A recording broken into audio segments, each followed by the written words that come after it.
다 함께 찬송가 445장 태산을 넘어 험곡에 가도 찬양하시겠습니다.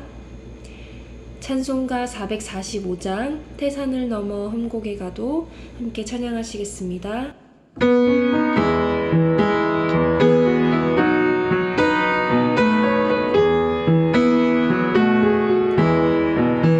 태산을 넘어 험곡에 가도 빛 가운데로 걸어가면 주께서 항상 지키시기로 약속한 말씀 변치 않네. 하늘의 영광 나의 맘속에 차고도 넘쳐 할렐루야를 힘차게 불러 영원히 주를 찬양하리.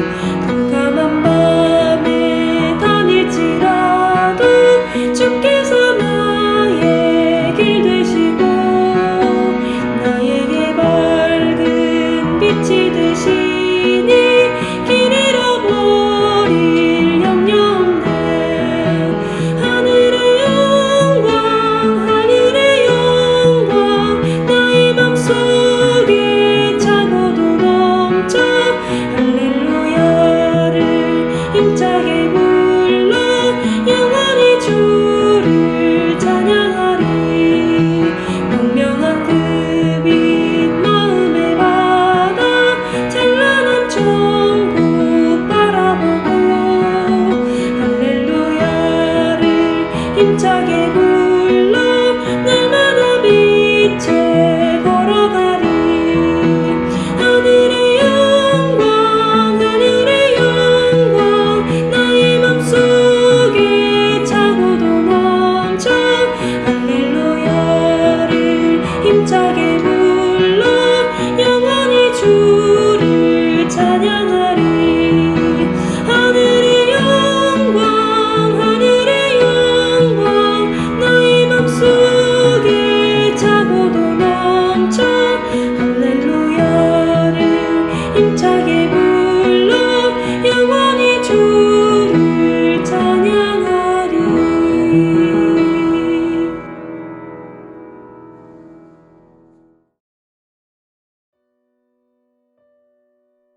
함께 기도하시죠. 하나님 감사합니다.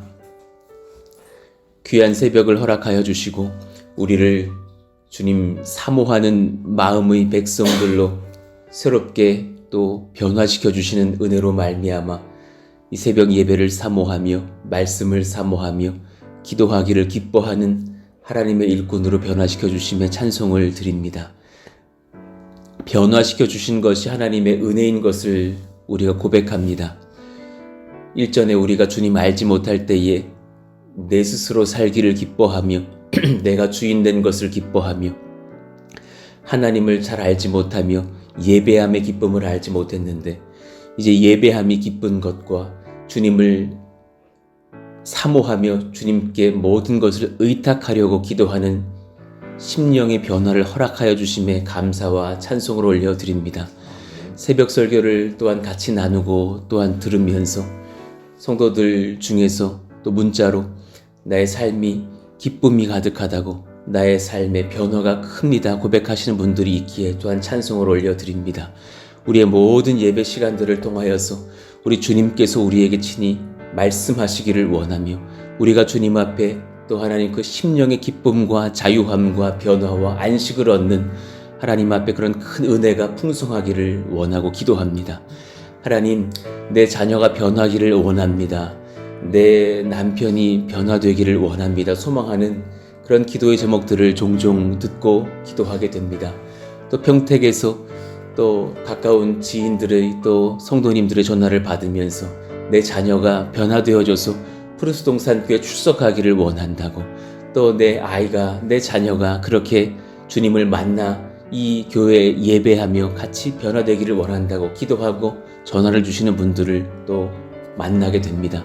하나님 그 소원들을 들으시며 하나님께서 그 형제와 자매에게 찾아가시며 그 자녀들을 만나 주셔서 같이 하나님께 예배하는 은혜 허락하여 주시고 주님을 경험하는 가족들 다 될 수 있도록 역사하여 주옵소서. 하나님, 우리 가운데에 하나님께서 병 낫게 하시는 은혜 얻기를 원합니다. 주님께서 모든 질병을 자유케 하시며 치료하시고 낫게 하시고 강건케 하여 주옵소서. 나사렛 예수 이름으로 명하노니 모든 병들아 떠나갈지어다. 모든 우리를 아프게 하는 질환들아, 암들아, 모든 고혈압과 당뇨야, 저혈압과 빈혈들아 사라질지어다. 모든 불면증과 기침과 파킨슨아 사라질지어다. 성령으로 치료하시고 우울증이 나으며 담력을 얻게 하시고 또 공부하는 자녀들에겐 지혜와 명철과 집중력과 담력을 주님 앞에 얻고 공부하며 은혜를 충만하게 체험하는 이 봄과 여름과 가을 되게 하여 주옵소서. 오늘도 우리 말씀 듣기를 원합니다. 하나님 친히 우리에게 말씀하여 주옵소서. 예수님의 이름으로 감사하며 기도하옵나이다. 아멘. 우리 같이 암송하실 말씀 요한 1서 4장 7절입니다. 요한 1서 4장 7절 같이 읽고 암송합니다. 사랑하는 자들아, 우리가 서로 사랑하자. 사랑은 하나님께 속한 것이니 사랑하는 자마다 하나님으로부터 나서 하나님을 알고. 요한 1서 4장 7절 말씀. 아멘. 오늘 우리에게 주시는 하나님의 말씀은 사사기 20장 29절에서 35절의 말씀입니다. 사사기 20장 29절에서 35절의 말씀, 우리 같이 한 절씩 교독하겠습니다. 이스라엘이 기브와 주위에 군사를 매복하니라. 이스라엘 자손이 셋째 날에 베냐민 자손을 치러 올라가서 전과 같이 기브아에 맞서 전열을 갖추매 베냐민 자손이 나와서 백성을 맞더니 꾀임에 빠져 성읍을 떠났더라.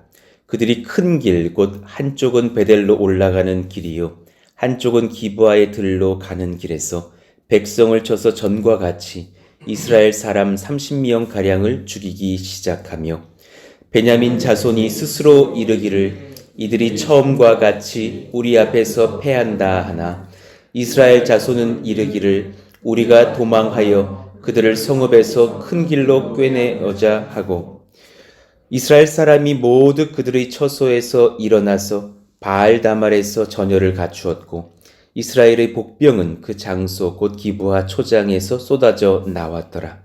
온 이스라엘 사람 중에서 택한 사람 10,000명이 기브아에 이르러 치매 싸움이 치열하나 베냐민 사람은 화가 자기에게 미친 줄을 알지 못하였더라. 같이요. 여호와께서 이스라엘 앞에서 베냐민을 치심에 당일에 이스라엘 자손이 베냐민 사람 25,000명을 죽였으니 다 칼을 빼는 자였더라. 아멘. 우리에게 왕이 필요합니다. 라는 제목으로 말씀을 이어가겠습니다. 우리에게 왕이 필요합니다. 그중 오늘 셋째 날 왕께서 좌정하시기를 원합니다. 라는 제목으로 또 말씀을 전하겠습니다.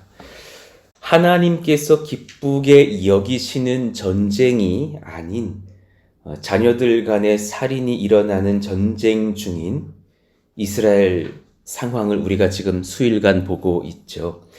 승리할 것을 이제 허락을 받습니다. 그러나 주님의 뜻이 이 전쟁에 있는 것은 아닌 것을 깨닫습니다. 참 아이러니하죠. 승리는 허락받았으나 주님의 뜻이 이 전쟁을 기뻐하시는 데 있는 것은 아닌 상황. 29절을 한번 보십시다. 이스라엘이 기브와 주위에 군사를 매복하니라. 30절 이스라엘 자손이 셋째 날에 베냐민 자손을 치러 올라가서 전과 같이 기브아에 맞서 전열을 갖추매 베냐민 자손이 나와서 백성을 맞더니 꾀임에 빠져 성읍을 떠났더라. 베냐민 자손들을 속여서 이제 이스라엘 백성들이 어제와 같이 그제와 같이 패배하는 듯하여서 성 밖으로 유인을 합니다. 그런데 그 꾀임에 빠져서 이제 따라 나오는 베냐민 자손들을 봅니다. 그들이 큰 길 곧 한쪽은 베델로 올라가는 길이요 한쪽은 기브아의 들로 가는 길에서 백성을 쳐서 전과 같이 이스라엘 사람 30명가량을 죽이기 시작하며 이 표현에서 무언가 하나님이 참 크게 역사하시고 동행하시는 그런 하나님이 주관하시는 전쟁은 아니라는 것을 봅니다. 성경에서 하나님께서 승리를 약속하시는 전쟁 중에 30명가량이 죽었다라는 기록이 있는 경우가 거의 없습니다. 없죠. 그런데도 하나님께서 승리케 하실 것이다 말하셨지만 여전히 또 그 승리를 약속받은 이스라엘 백성의 수십 명이 죽고 있는 상황을 봅니다. 하나님께서 함께 하시는 전쟁, 그 과정에서도 30여 명이 죽어나가는 상황. 수십 명이 죽는 것을 대수롭지 않게 여기면서 동족 간의 치열한 전쟁을 치르고 있는 이스라엘. 가슴 아픈 현장이 아닐 수 없습니다. 하나님께서 계획하신 완전함의 어떤 전쟁은 아닌 것을 보죠. 32절입니다. 베냐민 자손이 스스로 이르기를 이들이 처음과 같이 우리 앞에서 패한다 하나. 이스라엘 자손은 이르기를 우리가 도망하여 그들을 성읍에서 큰 길로 꿰어내자 하고. 참 재밌는 장면, 독특한 표현이 있는 장면입니다. 베냐민 자손도 계획을 합니다. 스스로 이르기를 이러이러이러하다. 이스라엘 자손 또한 동일하게 이르기를 저들을 꿰어내자. 모두가 스스로 작전을 짜고 또 상황을 판단하고 있습니다. 33절 이스라엘 사람이 모두 그들의 처소에서 일어나서 바알 다말에서 전열을 갖추었고 우상 신의 이름들이 있는 것을 보아서 우상 숭배하던 지역인 것을 깨닫게 되죠. 그 문화가 이미 많이 스며들어 있음을 깨닫습니다. 누구를 위한 전쟁인지 깨닫지를 못하고 서로를 죽이는 또 이스라엘 백성들을 보게 되죠. 그리고 나서 이스라엘 복병은 그 장소 곧 기브와 초장에서 쏟아져 나왔더라 하면서 이제 반전이 일어나 베냐민 자손들이 엎드러지기 시작합니다. 34절 온 이스라엘 사람 중에서 택한 사람 10,000명이 기브와에 이르러 치매 싸움이 치열하나 베냐민 사람은 화가 자기에게 미친 줄을 알지 못하였더라. 안타까운 상황이죠. 화가 자신에게 미친 줄 모르고 전쟁을 하고 있으면서 어제처럼 우리가 수일 전처럼 승리하고 있다라고 말하지만 지금 그들이 패배의 길로 치닫고 있죠. 지역주의, 혈연주의, 개교회주의에 물든 백성들의 어떤 처참한 최후를 보는 것 같은 가슴 아픈 상황입니다. 그러니까 사실 잘 돌아보시면 큰 죄 저지른 불량한 사람들 몇몇을 엄하게 처벌하였으면 끝날 일인데 그것을 거부하고 또 이스라엘 전 민족이 일어나서 40만 명이 모이고 또 베냐민 사람 2만 6천 수백 명이 모여서 이 전쟁을 치르면서 이런 비참한 일들이 일어납니다. 그리고 나서부터 이제 기록들을 한번 살펴보면 인원을 되게 정확하게 기록해 놓으셔요. 35절 같이 한번 35절 읽어보시죠. 시작. 여호와께서 이스라엘 앞에서 베냐민을 치심에 당일에 이스라엘 자손이 베냐민 사람 25,100명을 죽였으니 다 칼을 빼는 자였더라 하시면서 굉장히 정확한 인원을 통계내고 계시죠. 이스라엘의 어떤 계획 중에 이제 베냐민이 완전히 소위 은어를 써서 낚인 것이죠. 그래서 이렇게 비참한 죽음을 당합니다. 주일 본문도 마찬가지죠. 디테일한 상황들로 인원을 다 적어 놓으시거든요. 39절을 한번 보시면 이스라엘 사람은 싸우다가 물러가고 베냐민 사람은 이스라엘 사람 30명가량을 쳐 죽이기를 시작했다 하면서 다시 그 전쟁을 요약해 주셔요. 이제 44절 봅시다. 44절 베냐민 중에서 엎드러진 자가 18,000명이니 다 용사더라.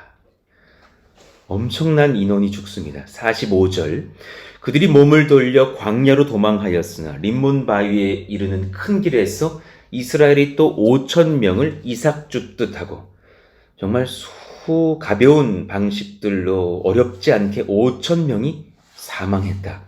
또 급히 그 뒤를 따라 기돔에 이르러 또 2,000명을 죽였으니 46절 이날에 베냐민 사람으로서 칼을 빼는 자가 엎드러진 것이 모두 25,000명이니 다 용사였더라 하면서 그 인원 통계를 내주시는 것이 35절과 100명 차이밖에 나지 않는 그 정확한 통계들을 내고 계시죠.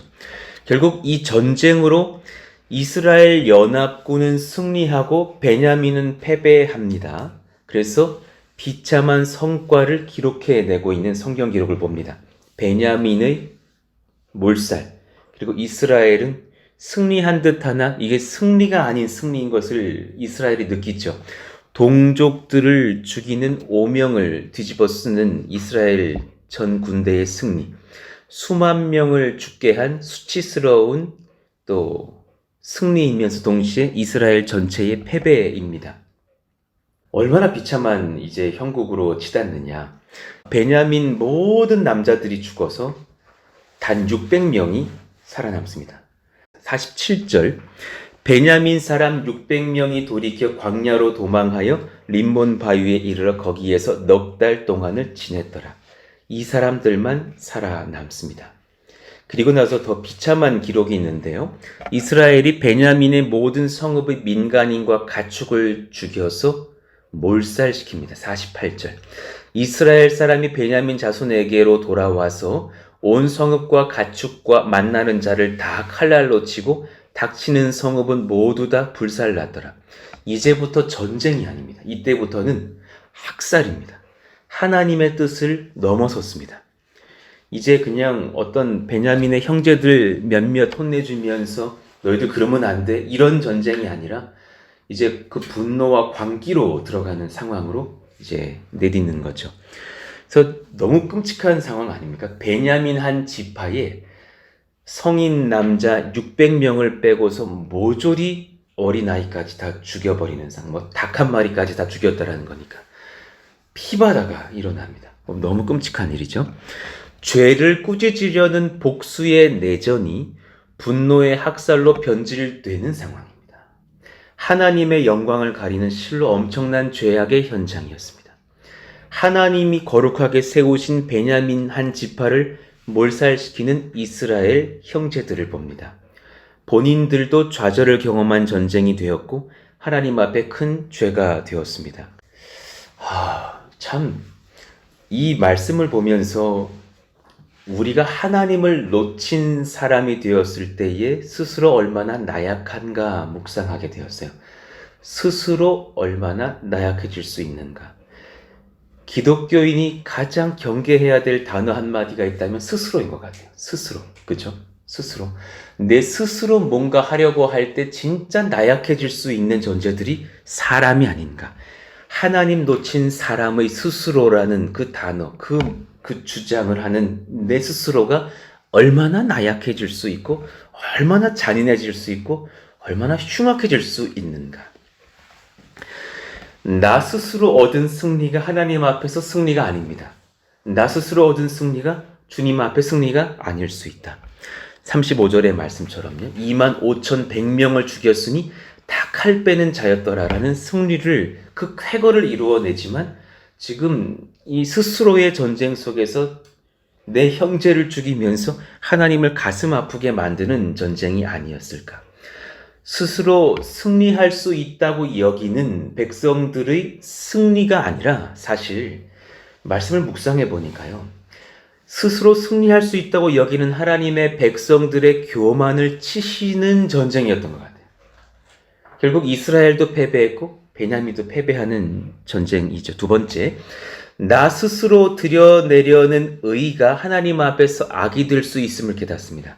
내 스스로를 드러내려는 의로움이, 저 베냐민 저거 안 되겠네, 저거 혼나야겠어 라고 스스로를 드러내는 그 의가 하나님 앞에서 악이 될 수도 있겠구나. 이스라엘은 전쟁에서 크게 승리했습니다. 그래서 무엇을 얻었습니까? 그들은 형제 25,000명을 죽였고, 자세히 살펴보시면 출전했던 인원수가 기록되어 있잖아요. 그 인원수와 죽인 인원수와 생존한 600명을 빼보면 한 1,000명에 가까운 사람들은 실종되었다는 걸 알게 돼요. 통계에 안 잡힙니다. 분명히 26,000 몇백 명이, 700명인가요? 그렇죠? 출전을 했는데 지금 25,000명 정도가 죽었고 600명이 살아남았다면 1,000명 정도는 이 수치에도 안 잡혀요. 어디서 무엇이 어떻게 사라졌는지 모른다라는 얘기예요. 비참한 전쟁이죠. 베냐민의 어린아이들 다 죽었어요. 여성, 노인 싹 죽었어요. 가축 다 죽이고 집들을 불살랐대. 무슨 끔찍한 전쟁이 이렇게 일어납니까? 아니, 이스라엘이 왜 이렇게 강폭해졌습니까? 끔찍해도 이런 사악한 사람들, 무슨 요즘 말로 사이코패스 같은 사람들이 어디 있습니까?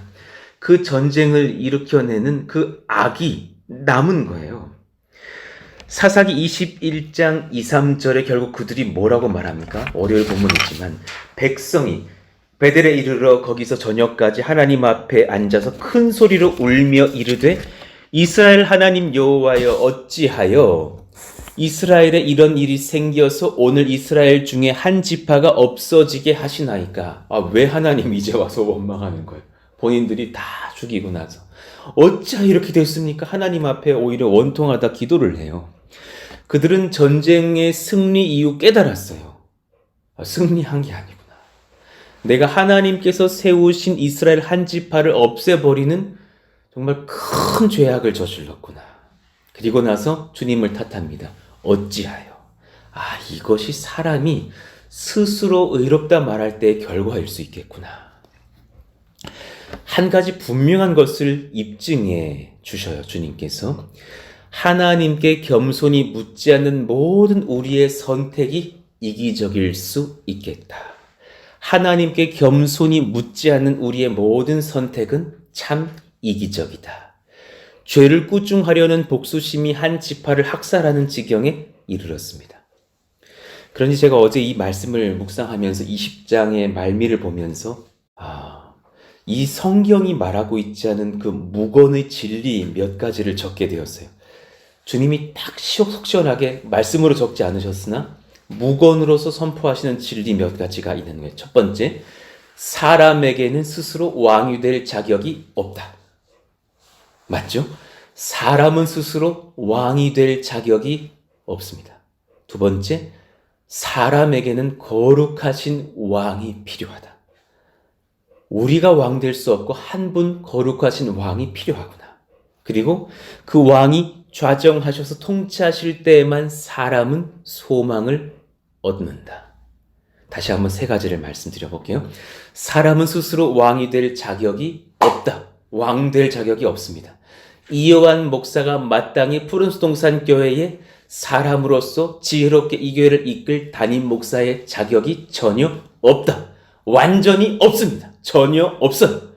내가 우리 집의 가장으로 우리 아이들 서너 명, 두세 명을 지혜롭게 이끌 수 있는 지략이 그런 왕 될 자격이 없다. 내가 우리 회사에 내 스스로 CEO 될 자격이 없다라는 걸 깨닫는 거예요. 사람으로서는 거룩한 왕 한 분이 필요하시다. 그 왕이 좌정하셔서 통치하실 때에만 우리는 소망이 있다. 믿으십니까? 진실로 아멘입니다. 아멘입니다. 그러니 가만히 보니까 이제야 제가 깨닫는 거예요. 사사기에 종종 반복되었던 그 표현 한 가지가 계속 반복되는 그 이유를 이제 알겠는 거예요. 사사기 17장 6절 읽어드릴게요. 그때 이스라엘의 왕이 없었으므로 사람마다 자기 소견에 옳은 대로 행하였더라. 그래서 적어 놓으셨구나. 사사기 18장 1절 그때 이스라엘의 왕이 없었고, 사사기 19장 1절 이스라엘의 왕이 없을 그때에 에브라임 산지 구석에 거류하는 어떤 레위 사람이 유대 베들레헴에서 첩을 맞이하였더니 하나님이 왕 되시지 않자, 그들이 주님을 왕으로 모시지 않자 이런 일을 행하는구나. 사사기 21장 25절 그렇게 끝이 나죠. 사사기 마지막 절입니다. 그때에 이스라엘의 왕이 없으므로 사람이 각기 자기의 소견에 옳은 대로 행하였더라. 그 끝이 이렇게 비참하구나. 이스라엘의 형제 한 지파를 몰살시키는 죄악을 보게 됩니다. 그러니까 우리에게 우리의 지혜와 노력이 더 필요한 것이 아닙니다. 우리 깨달아야 됩니다. 우리에게 우리의 지혜와 노력이 더 필요한 것이 아닙니다. 그것이 덜 있어서 우리가 괜찮은 왕 못된 것이 아닙니다. 나에겐, 우리에겐, 푸른수동산 교회에겐, 이 조국 교회에겐, 세계 열방엔 한 분의 왕이 필요합니다. 그분이 오셔야만 합니다. 그분이 오셔야만 우리 모두에게 소망이 있습니다. 그분이 우리에게 왕으로 임하셔야 합니다. 하나님, 우리 교회에 그 왕이 임하시는 역사가 일어나게 하여 주옵소서. 매 주일 예배 때마다 그분께서 좌정하시기를 원합니다. 이 새벽 예배마다 그분이 좌정하시기를 원합니다. 우리가 가정 예배를 드리고 혹은 분주하여서 그렇게 모이지 못할지라도 각 우리 가족 한 사람 한 사람에게, 우리 사랑하시는 자녀들에게, 우리 사랑하시는 모든 부모님과 또 우리 손자 손주들에게 하나님 왕이 임하시기를 원합니다. 그 일들이 일어나야 합니다.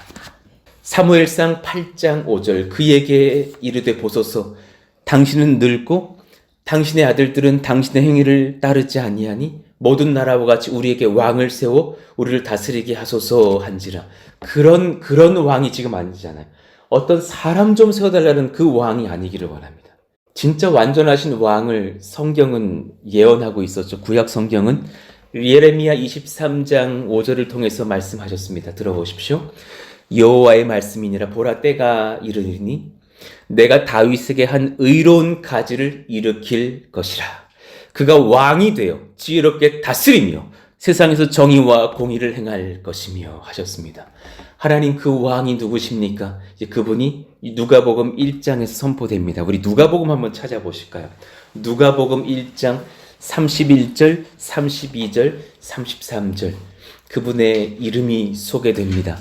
우리 같이 한번 누가복음 1장 31절을 한번 찾아보시죠. 31절부터 33절까지 읽겠습니다. 시작. 보라, 내가 잉태하여 아들을 낳으리니 그 이름을 예수라 하라. 그가 큰 자가 되고 지극히 높으신 이의 아들이라 일컬어질 것이요, 주 하나님께서 그 조상 다윗의 왕위를 그에게 주시리니 영원히 야곱의 집을 왕으로 다스리실 것이며 그 나라가 무궁하리라. 할렐루야, 아멘입니다. 그분이 바로 우리의 왕이십니다. 그분의 이름은 예수 그리스도이십니다. 거룩하신 왕 예수 그리스도께서 우리에게 어떤 은혜를 부으실 것인지에 관하여는 다음 주 사사기 마지막 21장을 통해서 그 말씀을 증거하겠습니다. 여러분, 왕을 모시기를 원합니다. 그분의 이름은 예수님이십니다.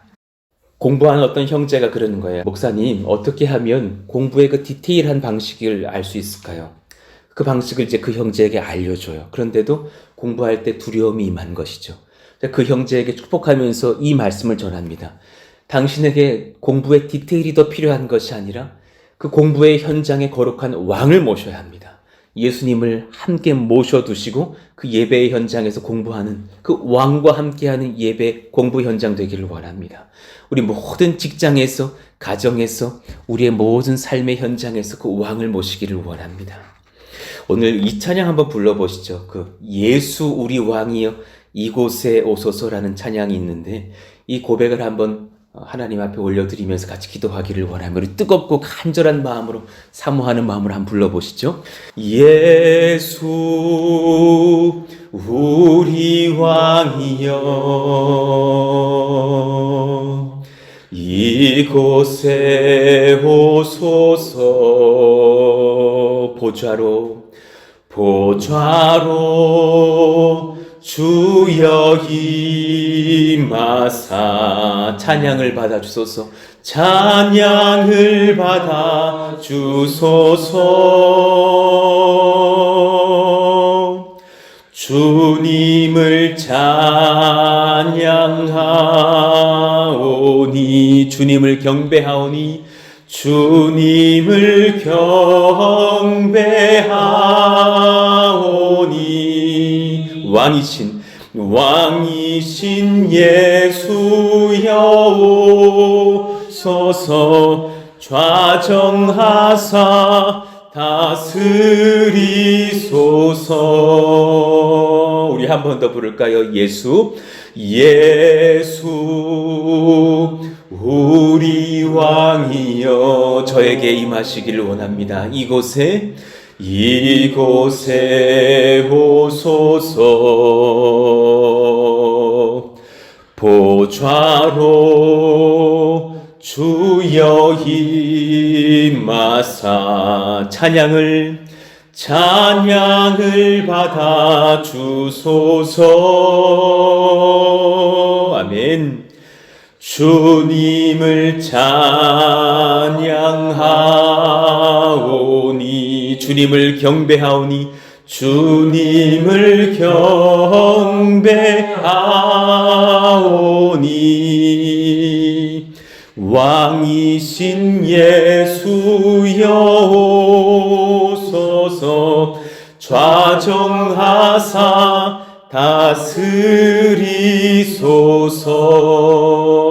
다스리소서. 우리 같이 이 시간 기도하시죠. 하나님, 그 왕 예수 그리스도를 제가 모십니다. 제 스스로는 하나님 왕 될 자격이 없으며 우리에게 거룩한 왕이 필요하며 그분이 오셔서 통치하실 때에만 우리에게 소망이 있사오니 오셔서 우리와 함께 하시고 우리를 다스려 주시옵소서. 이제 주일이 되면 우리 오랜만에 다 같이 청장년 다 같이 모여서 예배하는 은혜의 주일 예배를 드리겠죠. 그때 우리가 같이 모인 것도 감사하고 큰 감격이 있을 것입니다.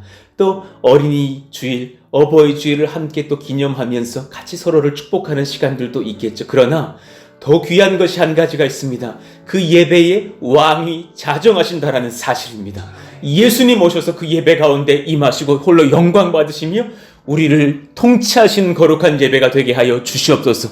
이를 위해서 기도해 주시는 저와 여러분 되기를 원합니다. 교회 건축과 모든 토지의 상황 가운데 하나님 잘 계약되는 그런 과정들이 필요한 토지의 일부분이 남아 있습니다. 은혜 가운데 잘 계약되게 하여 주시고 모든 상황들 주님께서 이끌어 주시사 하나님이 원하시는 합한 방식으로 하나님이 왕 되셔서 주관하시고 다스려 주시옵소서.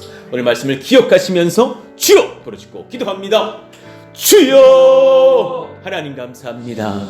하나님 오셔서 우리 가운데 왕으로 임하시기를 원하고 기도합니다. 하나님, 우리에게 소망이 없습니다.